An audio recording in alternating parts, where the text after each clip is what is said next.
So, Guess the Handicaps. Gary is the champ again, which is nothing new, but he did regain it from PJ last week. We've got 4 games. I have a tiebreaker if needs be, but I hope it doesn't get to that because I've lost my notes where those details are. I will find them, though. I do actually know where they are, but it won't make great video. So we'll see how we go. Gary, you're in the lead, so you get the choice of whether to go for, or you're the champ, so you get choice of whether to go first. And that's the first time I've been consistent in that all year. I remember I think going second worked for me last time, so I think I'll let PJ go first this time again. Okay, PJ. Well, the order I have, which Shane's going to have to listen to because I forgot to tell him what it was. I'm going with the hurling first, and we're going to start with Tip and Waterford, the game we were just talking about with Shane there. A game that I don't think Tipperary fans will be too confident with after Waterford's performance at the weekend, PJ. No, definitely not. What Waterford were that first half, they were incredible. I heard it. Liam Cahill said it was that was an even better performance than their comeback against Kilkenny in the All-Ireland semi-final, and that was a superb game, superb performance from them. Waterford, they were up by 12 points at the break. They had 9 scorers in the first half, 11 overall. I think like Shane McGrath said, going down to 14 men in the second half, kind of definitely told in the end. I'm really looking forward to this game. Like it's a very hard one to call too. I think like Waterford being out, this is their 3rd week in a row. Probably I think it will be a factor. Whereas Tip have had a fortnight off now. If you see the Tipperary we saw in that first half against Limerick, it's got to be a magnificent game. I think Tipperary will be favourites. I say Tip -2. I was surprised that Shane sat there. I don't know how I didn't know it that Waterford have a Tip of such an Indian sign over Waterford. They haven't beaten them since they haven't lost them since 2008.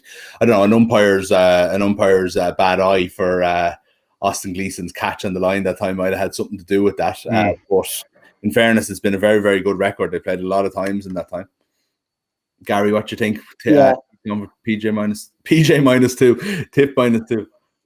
Yeah, well, we've talked about every week. It seems like would you rather have the rest or would you rather have the games under the belt? I suppose for Tip, they were kind of coming off were as good as they were in the first half. Like PJ said, that second half against Limerick in the Munster final, it's just like, will they be able to bounce straight back from that?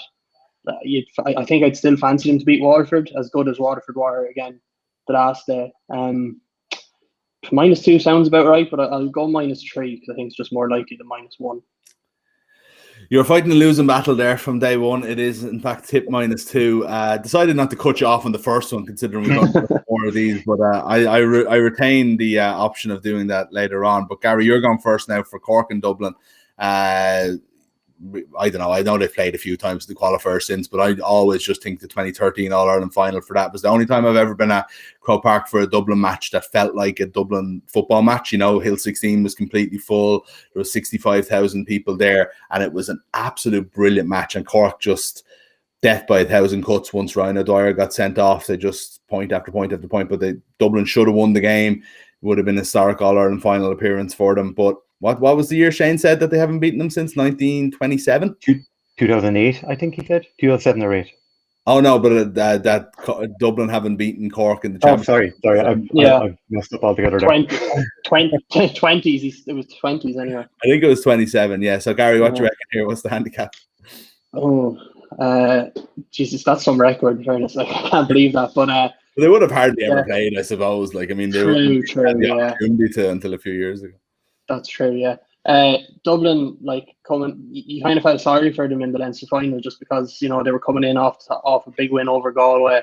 People were like, oh, Kilkenny are going well, but maybe Dublin gives them a game, and then they just got landed with that COVID and / injury issues literally right before the game, losing another player down within a couple of minutes. So it's kind of hard to get a read on them. I don't know what the situation is with those lads coming back. Is it too soon for them or not? But for Cork, they were deserved, like you were saying earlier, Mick, they deserved to win at the weekend, but very close. They were very close to not. So I think Cork will be favourites. -3 for Cork, I'd say, maybe. Okay, PJ. Yeah. If the getting those players back is like a big factor here for Dublin, I think, because Cian O'Callaghan, really important in full back line. I'm talking about like the players who were out because of being close contact because of COVID-19, and Roran Hayes, really good in the full forward line as well this year. Shane O'Brien set up the big goal in the Galway game as well, the crummy goal. He comes on in every match as well. Do you know what I mean? It's not. It was for me, they lost 4 real players, not 4 big players, over the O'Donnell gone after 2 minutes. It was just nightmare. Yeah, it's Owen O'Donnell is probably the biggest of all of those. You're looking at it, he was gone so early. He probably shouldn't have started the game against Kilkenny. Mm-hmm. But this Cork team are you can see that goals is such a big thing for them, because the Shane Barrett's goal against Clare, you could see Seamus Harnedy could have taken an easy point there, but he spotted the pass for Shane Barrett and took a goal. If Owen O'Donnell isn't in that full back line for Dublin, you think those Cork forwards are going to be licking their lips, O'Connor, Kingston. I think Gary has probably gone a little bit low here.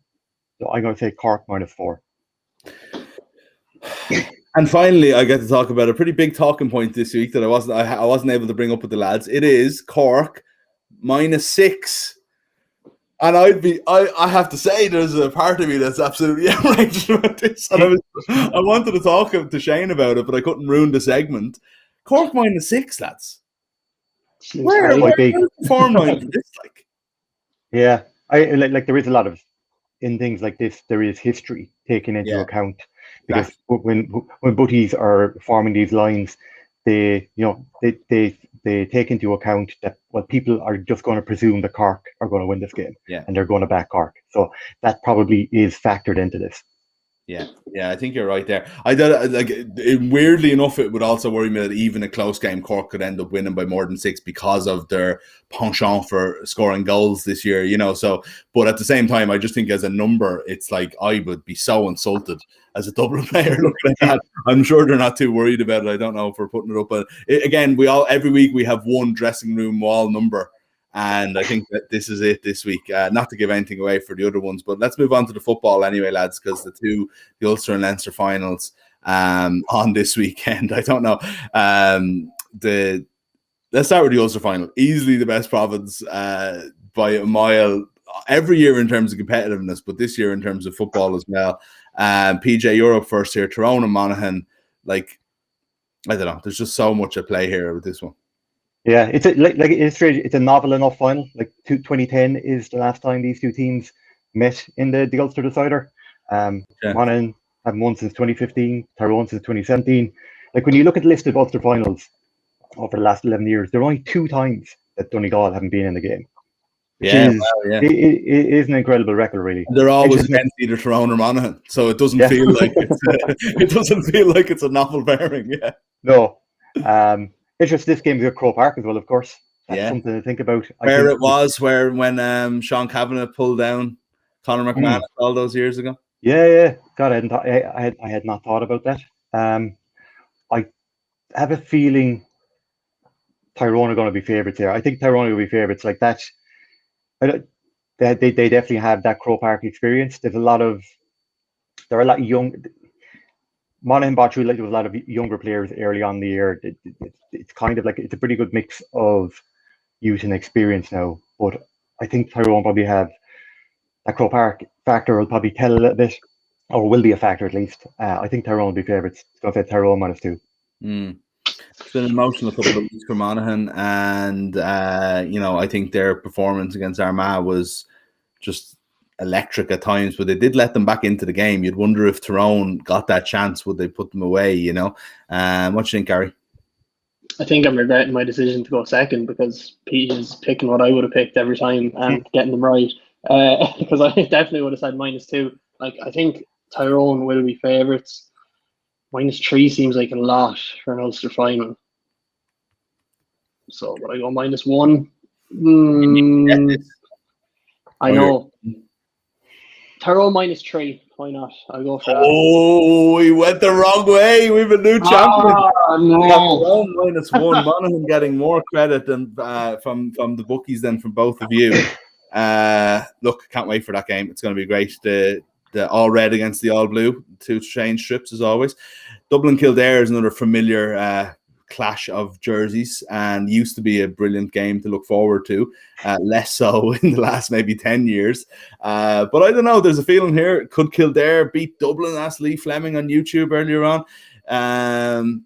No, is probably the answer. But I feel like I feel like we've with Jack O'Connor there, all that kind of stuff, and Dublin just not been at their best.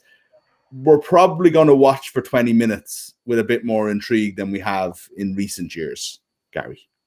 Yeah, like people are kind of saying, oh, you know, Dublin haven't been great.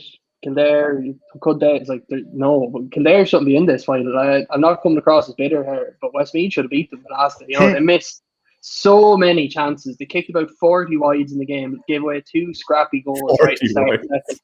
They gave away 2 scrappy goals right at the start of the second half, and still should have bet them. Like, so I think Dublin, like, unless Kildare, they're so open at the back, I think Dublin could make hay here, like we have seen them do in Leinster about how many times in the last decade. So what's the handicap going to be? I think it's not going to be the extreme numbers that we've seen obviously earlier in the championship. But I think Dublin will beat it, I have a feeling, if it's not really high. So I'm going to say Dublin -10. Okay. PJ, the opportunity for a whitewash is on. Kildare are missing a couple of big players for like they're probably going to be missing Kevin Feely, who is like an incredible fielder of the ball, and really like he's a very good athlete as well. He's the kind of player you could think would like stick with like Brian Fenton. Paul Cribben broke his leg earlier in the year too. Another big loss. Daniel Finn is fit, which is like there had been doubts about his fitness going into the Westmeath game, and he definitely looked fit in that game. So like what? Kildare's first final since Leinster final since 2017. Like really, Kildare should be like they have the talent to be doing far better, and I think they will in the future. Like they won another 20 championship 3 years ago now. And a lot of those players are coming through. The players like Jimmy Hyland and Brian McLaughlin in the full forward line. That Dublin win against Meath was like their lowest win.